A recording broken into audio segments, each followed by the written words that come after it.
बिस्मिल्लाहिर्रहमानिर्रहीम अस्सलाम वालेकुम। हमारे चैनल में खुश आमदीद। मेरी रूह घायल हो जाती मगर किसी को कुछ बता ना पाती क्योंकि बहुत बड़ी मुसीबत में फंस चुकी थी। लेकिन एक रात मुझ पर क़यामत टूट पड़ी जब इसने पूरी तरह मुझे दुपट्टे से बांधा और मेरे मुंह में। मैं नींद में था कि अचानक ऐसा लगा कि जैसे मेरे क्वार्टर का दरवाज़ा किसी ने ज़ोर ज़ोर से बजाया। मैं घबराता हुआ उठा, दरवाज़ा खोला तो देखा कि सामने मेरी मालकिन खड़ी हुई थी। मैं परेशान हुआ कि आखिर इस वक्त ऐसा क्या हो गया तो मैंने इस हालत में कि मेरी क्वार्टर पर आना पड़ा। अभी मैं कुछ पूछने लगा था कि मैडम मेरे हाथ में गाड़ी की चाबी देकर कहने लगी कि मेरी बेटी गाड़ी लेकर कहीं बाहर निकल गई है। मुझे इसकी बहुत फिक्र हो रही है। जल्दी से इसके पीछे जाओ और इसे सही सलामत घर वापस लेकर आना, वरना मेरी जान निकल जाएगी। मैंने फ़ौरन मालकिन के हाथ में चाबी ली और दूसरी गाड़ी लेकर बाहर निकल आया। मुझे बिल्कुल भी मालूम नहीं था कि वो लड़की किधर गई होगी। क्या आपको चाहिए?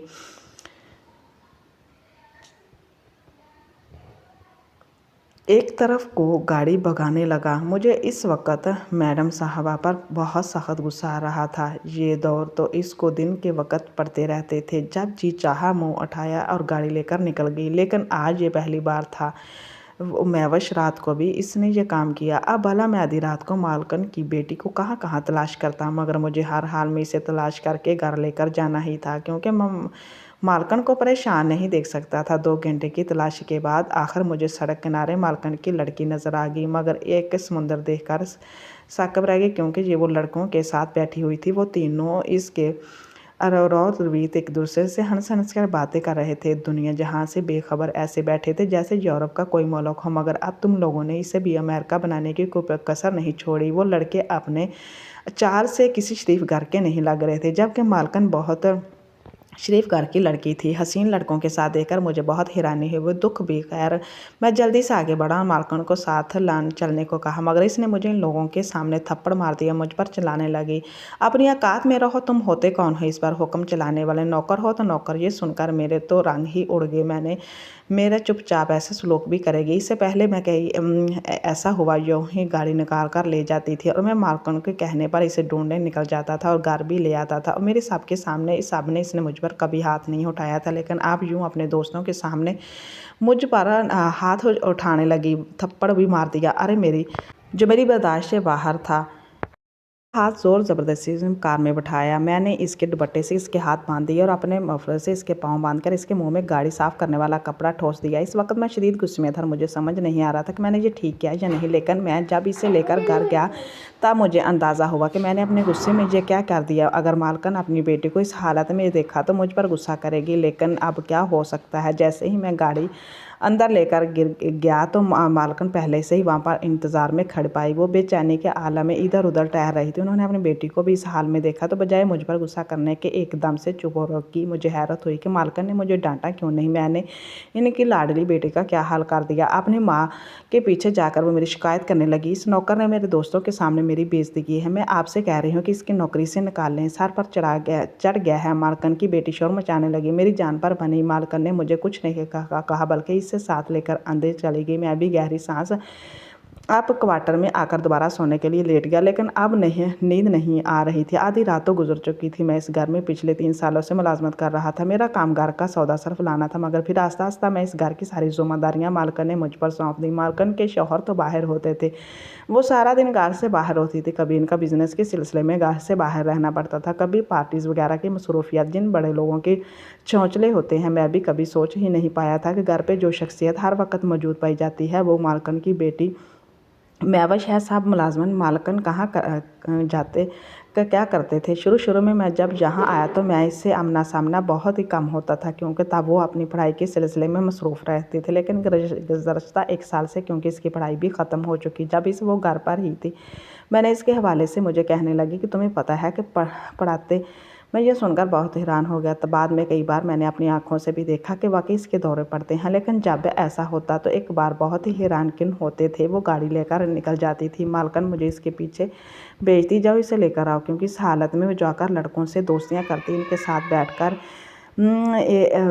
हिरवन का नशा करती, इनके साथ वक्त गुजारती। और ये बात तो बहुत ही गलत है। अपनी बेटी की हालत के पेश नज़र मार के अपनी सारी मसरूफियत तरक कर दी, हर घर में रहना शुरू कर दिया। लेकिन मालकिन की हालत दिन ब दिन ख़राब होती जा रही थी। मालकिन को दमे की तकलीफ दिन ब दिन बढ़ती जा रही थी। लेकिन मालकिन की लड़ाई इस जरा भी इस परवाह नहीं थी। कभी तो मुझे लगता कि वो ढोंग कर रही है, लेकिन लड़कों से दोस्ती करने का ही इसने अच्छा बहाना निकाला है। अभी मैं इसके बारे में सोच ही रहा था कि मेरे मोबाइल पर मैसेज देखा तो मरियम का मैसेज था, जिसने मुझे कॉल मिलने के लिए बुलाया ताकि हमारे माँ बाप आपस में शादी की बातचीत तय करें। मरियम से मेरी बातचीत कुछ महीनों पहले फ़ोन के ज़रिए ही शुरू हुई थी और मैंने अभी तक इसे नहीं देखा था और ना ही इसने मुझे। लेकिन ये जानकर कल हम दोनों मिलेंगे मैं बहुत खुश हो गया था। अगले दिन अभी भी मैं घर से निकलने ही लगा था कि मालकिन ने मुझे अपने पास बुलाया। मुझे कुछ गहरी सोच में डूबी हुई दिखाई दी। इनके चेहरे पर खौफ के आसार नुमायां थे। मुझे कहने लगे कि डॉक्टर ने महविश की शादी का कहा है, लेकिन इसकी जहनी हालत ऐसी है कि कोई भी इससे शादी नहीं करेगा। मैं तुम्हारे यहाँ के हाथ जोड़ती हूँ कि तुम इसे शादी कर लो। तुम जितना पैसा कहोगे मैं तुम्हें दूंगी। मैं जानती हूँ कि तुम्हारी अभी 5 बहनें कंवारी हैं, तुम इनके जहेज़ के लिए बहुत परेशान हो। मैं तुम्हारा सब बहनों की शादी करवा दूंगी, तुम्हारे सारे मसाइल हल हो जाएंगे। सिर्फ तुम मेरी बेटी से शादी करने के लिए हाँ कह दो। ये बात सुनकर मैं खुश हो गया। आते मुझे इनसे मिलने जाना था, जिससे मैं बहुत प्यार करता था। इससे शादी की बात होने वाली थी। यहाँ पर तो अलग ही कहानी मिल गई थी। मैं सोच में पड़ गया। एक तरफ मेरी मोहब्बत थी और दूसरी तरफ महविश की जिम्मेदारियाँ थी। मालकिन भी जो हाथों को मैंने हाथ में कहा, आप देख सकते हैं कि क्लिक करने के लिए तैयार हूँ। खात्मा अपनी मोहब्बत की कुर्बानी देने के लिए तैयार था, लेकिन मैं हैरान था कि इसकी कौन सी मजबूरी बन गई। इतना बड़ा कदम उठाने जा रही थी, आखिर इतनी जल्दी अपनी बेटी से करने लगी थी। मुझे नहीं मालूम था कि मालकिन अपनी बेटी को क्या कहकर राज़ी किया, मगर इस शाम सादगी के साथ हम दोनों की शादी कर दी। मैंने मालकिन को कह दिया कि जब मैं अपने माँ बाप को हमारी शादी के बारे में बता दूंगा तब रुखसती कर लेंगे। उन्होंने भी कोई एतराज़ नहीं किया था। मुझे तो बस ये हैरत हो रही थी कि मैं इतनी जल्दी शादी के लिए मान कैसे गई। अब इतनी खामोश है कि जिस तरह की तबीयत की वो लड़की थी, इसे तो हंगामा मचा देना चाहिए था, मगर इसकी पुरस्रार खामोशी मुझे बिल्कुल भी समझ में नहीं आ रही थी। मेरे साथ नहीं हो रही थी कि मैं मरियम को फ़ोन करके यहाँ का मैसेज करके सब कुछ सच बता दूँ। मैं नहीं चाहता था कि मुझे धोखे के बात समझे। अच्छा, मेरा जहन में ख्याल आया कि हो सकता है कि शादी महविश कुछ दिनों के बाद तोड़ दे, तो मुझे किसी को भी बताने की ज़रूरत ही क्या है। ऐसे में सिर्फ मरियम ने मुझे मिलने के लिए बुलाया तो मैं मना नहीं कर पाया। मैं चला गया तो बहुत इश्तियाक था। मरियम का चेहरा देखूं, वो कैसी दिखती है, मगर उसने चेहरे पर नकाब ओढ़ रखा था। कहने लगी, जब तक हमारी शादी नहीं हो जाती तुम्हें अपना चेहरा नहीं दिखा सकती। इसके बकौल इसके घर वाले तो राज़ी थे, बस अब मुझे ही अपने घर वालों को लेकर जाना था। मैंने इसे थोड़ा वक्त मांगा, घर वापस आ गया। अगले दिन सुबह सुबह ही मालकिन कहने लगी, महविश को फिर गशी का दौरा पड़ा है, जल्दी से इसके कमरे में जाओ, इसे संभालो। जब बहुत गुस्सा आया मैं जल्दी से इस कमरे में गया तो जाते ही मैंने फिर से इसके हाथ पांव बांध दिया और इसके मुंह में कपड़ा ठोंसकर इसे बैठाकर धकेल दिया। मुझे इसकी समझ नहीं आती कि आखिर लड़की है क्या चीज़ है, इसे बार बार दौरे पड़ते ही क्यों है। खैर, इस खोलो और दवा वगैरह देकर सलाह दिया। वह इसे छोड़कर दोबारा अपने क्वार्टर में आ गया। तभी मेरे मोबाइल पर एक अनजान नंबर से कुछ तस्वीरें वसूल हुई। ये मेरी तस्वीरें थी जो मैं पार्क में मरियम के साथ बैठा हुआ था। किसी ने वो तस्वीरें खींच ली थी। वो मुझे अब व्हाट्सएप पर भेजकर ब्लैकमेल करने लगा। अगर मैं किसी को इसको पैसे नहीं भेजूं तो वो ये तस्वीरें मेरे मालकिन को दिखा देगा और वो जान जाएगी कि मैं इनको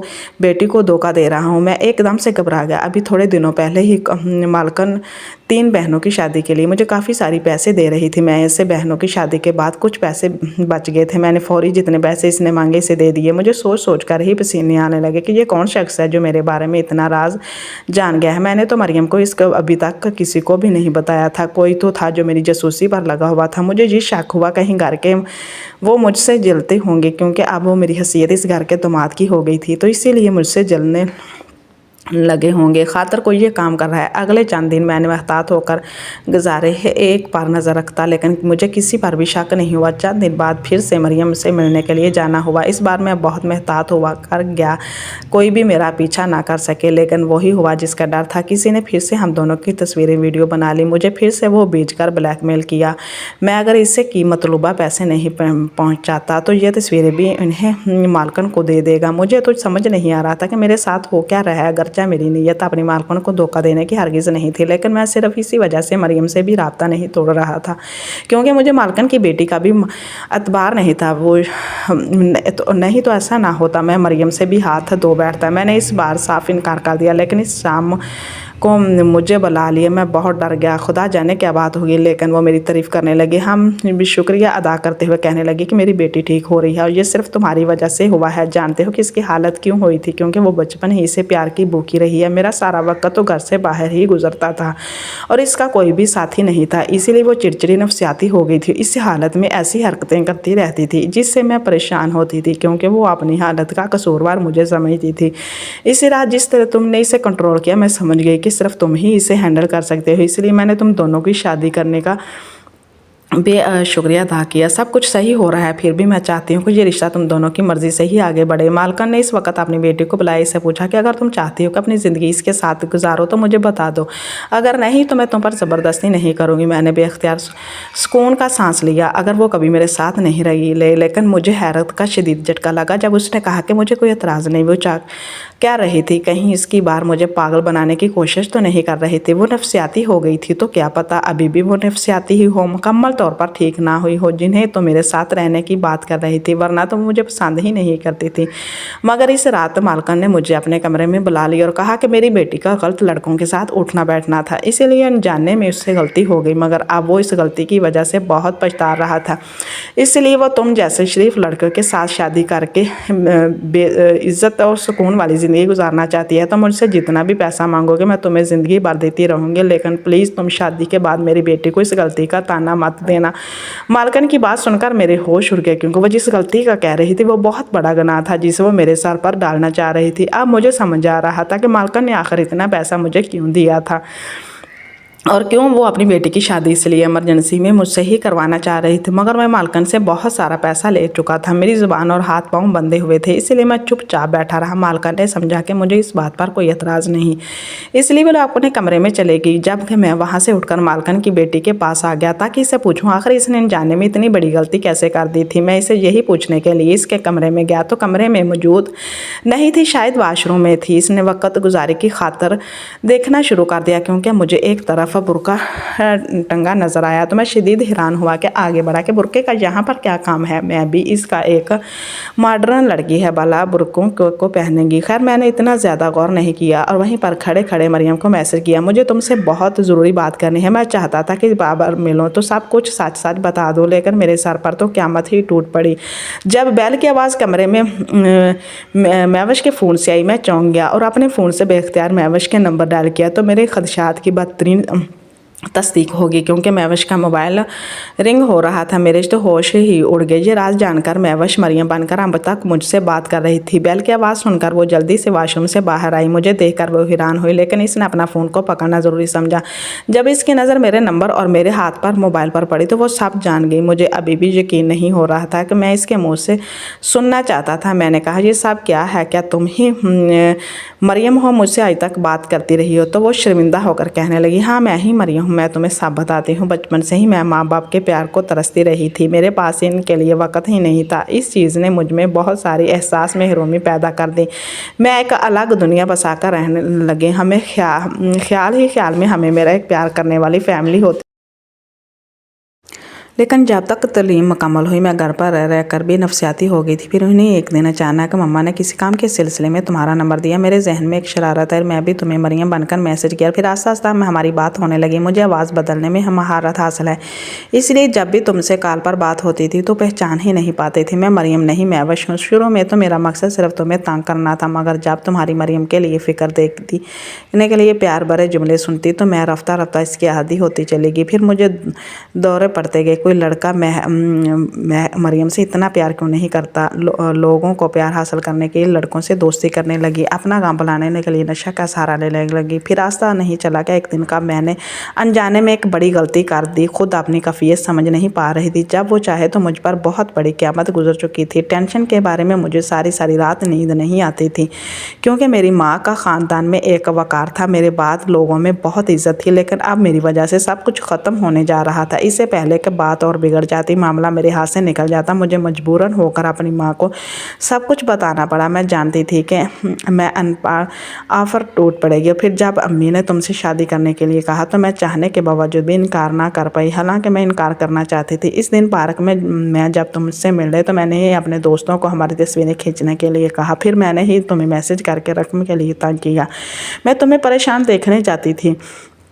तुम मुझसे शादी मत करो क्योंकि मैं तुम जैसे बाकरदार मर्द के काबिल नहीं। मुझे लगा कि ऐसा करके मैं खुश नहीं थी। तुम्हारे चेहरे पर फैली परेशानी मेरे दिल को काट रही थी। मुझे अब एहसास हो रहा था कि मरियम बनकर मैं जो दिल लगी कर रही थी वो हकीकत में बदल गई। मुझे तुम अच्छे लगने लगे हो, बल्कि शायद मुझे तुमसे मोहब्बत हो गई है। ये सब सच सुनकर पहले तो मुझे बहुत गुस्सा आया, लेकिन ये जानकर मेरी बीवी है, मेरी मोहब्बत है, मुझे थोड़ा सुकून भी मिला। का शुक्र है मैंने किसी को धोखा नहीं दिया।